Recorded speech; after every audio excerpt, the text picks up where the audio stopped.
Ok, vamos con la parte 3. Son 4 partes porque la verdad el capítulo está súper largo. Entonces, bueno, ya es el penúltimo.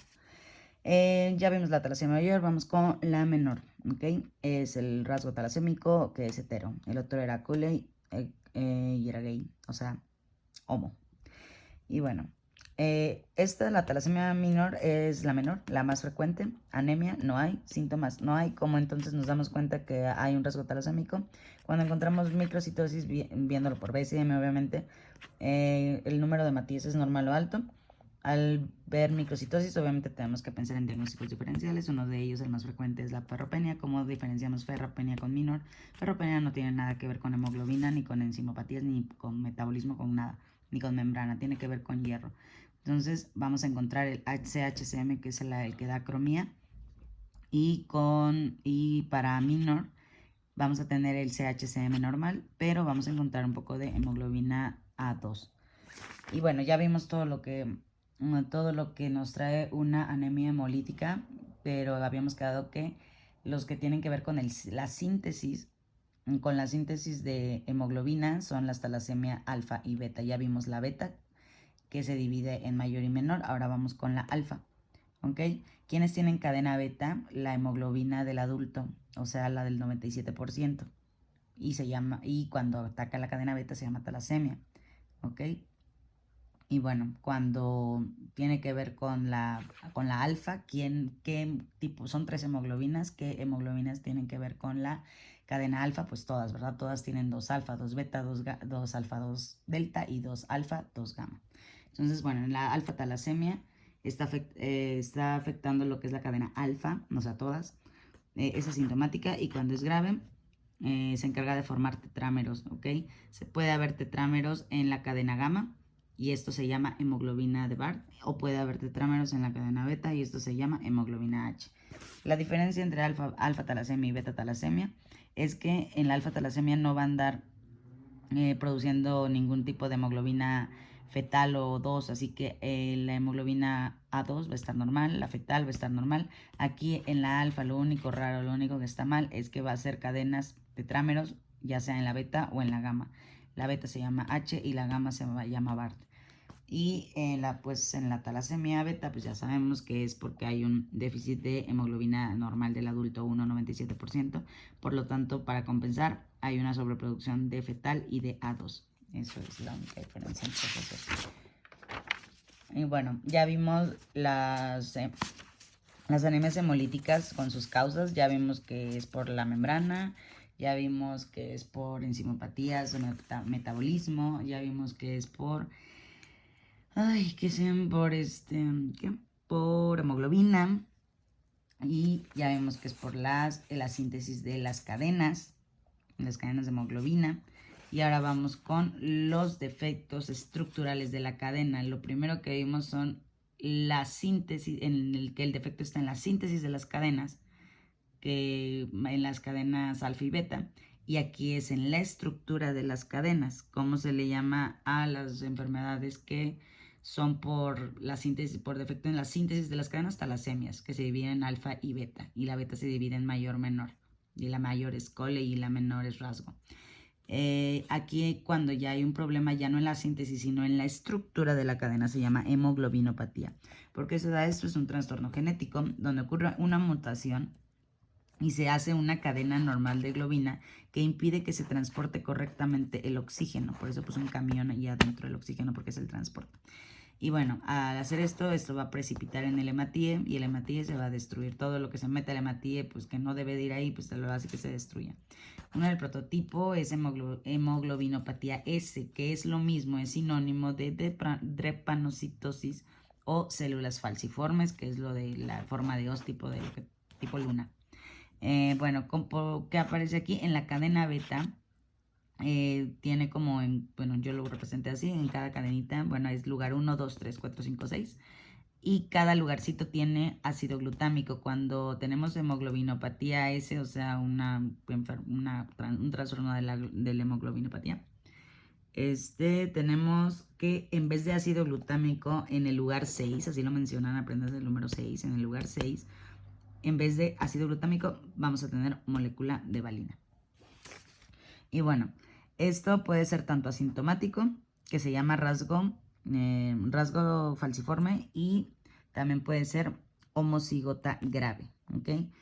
La hemoglobina S, ¿qué pasa con la hemoglobina S? O sea, la que intercambia ácido glutámico por molécula de valina, pierde oxígeno, ¿ok? ¿Por qué? Porque no hay un correcto transporte de oxígeno. Pierde oxígeno, el hematíe se deseca, y al desecarse el hematíe sucede una polimerización de hemoglobina. Al hacerse una polimerización de hemoglobina va a precipitar en el hematíe, y esto le va a dar forma de lunita o de os, que es la clásica célula falciforme. Al tener esta clásica célula falciforme, se supone que estamos acostumbrados a que en este canalito hay bolitas y corren muy bien, pero cuando tienen esta forma van a atascarse aquí, por lo tanto va a haber una crisis vaso-oclusiva, o sea, va a ocluir el vaso y esto causa mucho dolor. ¿Ok? Esto va a ser una hemólisis intravascular. ¿Qué nos va a provocar las crisis vasooclusivas? Obviamente, como cuando es un infarto, si se ocluye algo, pues empieza a infartar o a isquemiar. ¿Ok? En cuestión de infartos, son como microinfartos en todo el cuerpo. Entonces, puede haber hipoesplenismo, prácticamente que es una autoesplenectomía, como si nosotros mismos destruyamos nuestro propio vaso. Y se da más que nada por cuando hay sepsis neumocócica, que pues es por infecciones de gérmenes encapsulados. Por eso se tiene que vacunar contra este. Y bueno, también puede dar lo que es isostenuria, y esto nos va a indicar microinfarto medular renal. Puede haber infartos óseos, que más que nada se da por salmonela. Puede haber infarto en piel, y esto nos da úlceras maleolares. Y bueno, aquí prácticamente tenemos el diagnóstico, que es pues el mismo que de anemia hemolítica más vasooclusión, y obviamente electroforesis de hemoglobina para ver qué está pasando con la hemoglobina. En el tratamiento, lo único que tenemos que hacer es en las crisis vasooclusivas que se dan. Número 1, analgesia. Se puede dar opioides, trasplantes de precursores hematopoyéticos. Se puede dar agua, porque mientras menos agua hay, favorece la formación de lo que son las células falciformes. Vacunación contra gérmenes capsulados, neumococo. Esplenectomía, aquí no se hace, en las demás sí, pero en células falciformes no se recomienda esplenectomía.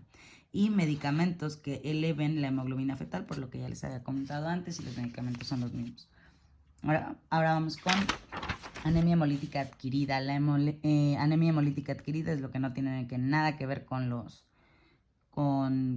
¿cómo se llama? Con el eritrocito, ni con el funcionamiento de las enzimas, ni mucho menos. Esto es adquirido, es por otra causa. Por ejemplo, en hiperesplenismo. ¿Por qué? Porque hay un secuestro. Ya esto se da, lo del hiperesplenismo, por un secuestro esplénico o por la destrucción de células hematológicas en el vaso.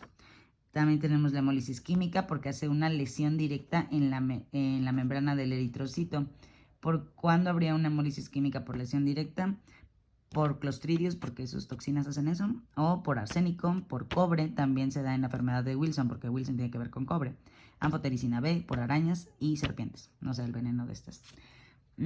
Por alteraciones metabólicas como hiperlipoproteinemia, hepatopatías, precisamente la hepatopatía alcohólica que nos da la enfermedad del síndrome de SIED. Aquí, por ejemplo, en la hiperlipoproteinemia y en hepatopatías hay una alteración de lípidos plasmáticos. ¿Qué pasa con esto? Hay demasiados lípidos en la membrana, siempre tiene que ser un 50-50. Y aquí es como un chingo de lípidos.